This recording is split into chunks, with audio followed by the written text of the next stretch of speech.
Angela Critters will join me in the kitchen today. We're making French lace cookies. It's absolutely the easiest cookie that you will ever make to taste so good. So we're going to get started with a half of a cup of unsalted butter that we're getting ready to melt.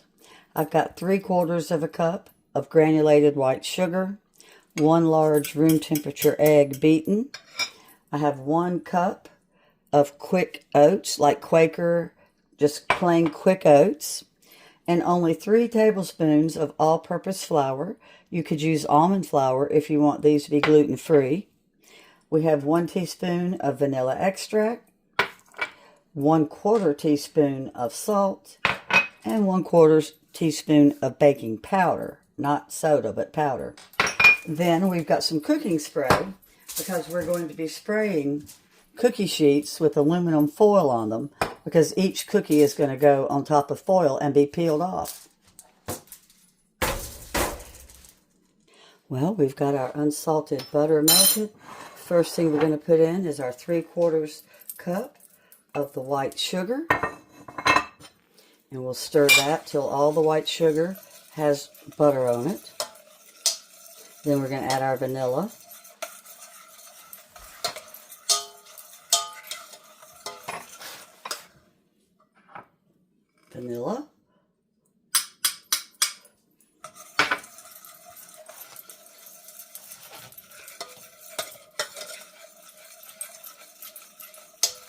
So let's mix up the flour, the baking powder, and the salt.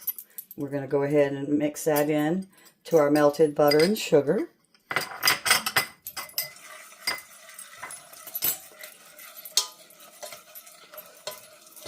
I'm waiting for the butter to cool a little bit before I put this beaten egg in. I don't want the egg to cook. So now I'm going to put in my 1 cup of oats. These are quick cook oats, but any kind of oat is fine. Alright, so now all we have to do is add the beaten egg, and these are ready. Can you believe how quick this is? So here comes our beaten egg.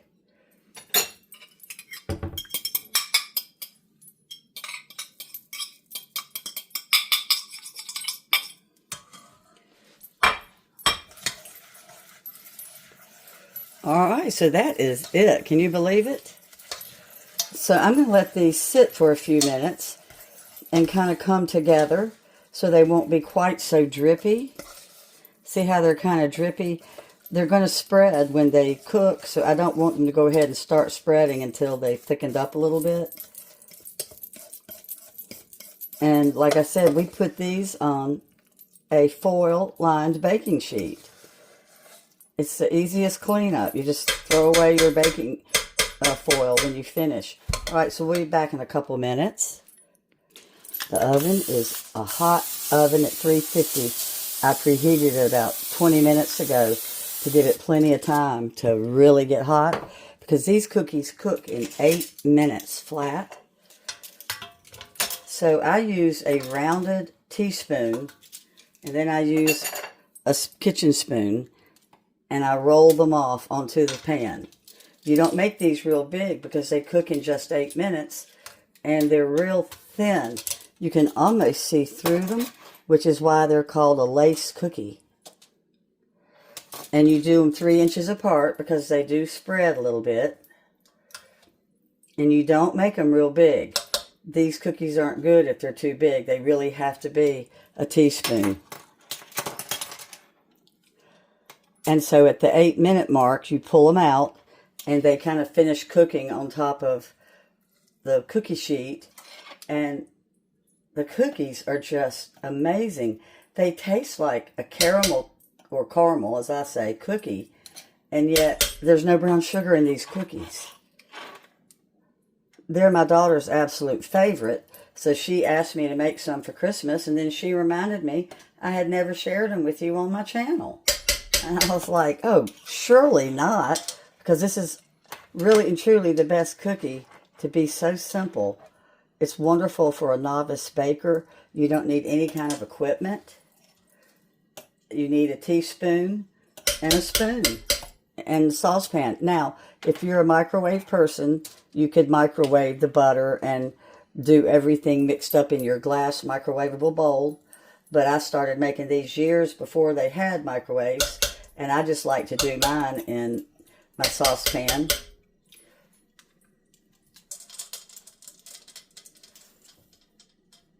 And you see I'm trying to keep them like almost not really round, but I'm trying to keep them kind of small. First batch going in at my hot 350 oven. I try to make all the cookies even, so I actually do like I rub my spoon across the top and make sure there's not a clump of dough.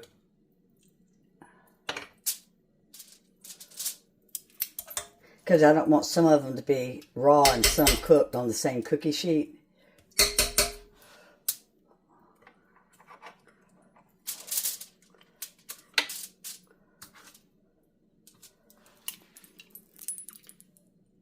Second batch going in.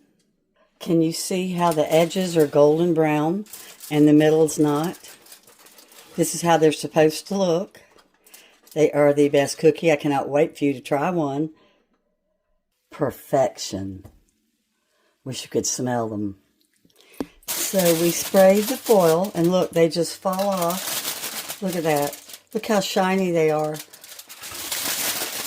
They keep for 7 days in an airtight Ziploc baggie or a glass container like I'm using. And they freeze for 2 months. But believe me, you won't have these cookies for 7 days. But have you ever seen an easier cookie? Isn't that pretty? See how it looks kind of like lace? That's why my mother-in-law called them French lace. There are lots of recipes for lace cookies, but she just always called them French lace, and we just went along with it. And if you're making a double batch, I flip over my foil and use it a second time. Now these aren't quite cool yet, so they're not coming off real easy. You let them get real cool. Here comes another batch. So I think I've got an element going out. These were all on the same cookie sheet. But look, I cut these off. They're going back in. They didn't get cooked. So you want to make sure, and I'm going to turn them around. See, I'm going to cut those off as well. But some of these are brown. Can't believe right here at Christmas I need a new element. So let's go ahead and peel the rest off. So my mother-in-law used to look at the weather, and when she would see it was a real cold day coming, she'd ask me to come down and do these cookies, and I would be her runner. I would take the hot cookies out and put them on her back porch and let the cold weather make them cool off real quick. She swore that made them even crispier, but it's not that cold today, and I'm not running them outside. But you see how easy these come off? Well, that one doesn't want to because I don't think this one's cooked all the way. Look, it's going to go back in. See how it's not brown all the way around? I've got a couple more pans coming out of the oven, and I end up with about 60. And I am going to put the directions in the description, like I always do. And I think that you're going to love my little French lace cookies, or lace cookies. Now, some people over the holidays will drizzle a little bit of chocolate over them, but we never have. And I have even seen people that make a chocolate filling and they put 2 together, and that is good. It's just melted chocolate chips and they press them together. Because see how they're all the same size because I used my little teaspoon? Well, thanks for watching. Bye-bye. Oh, wait. Let me show you how they look. Look at that.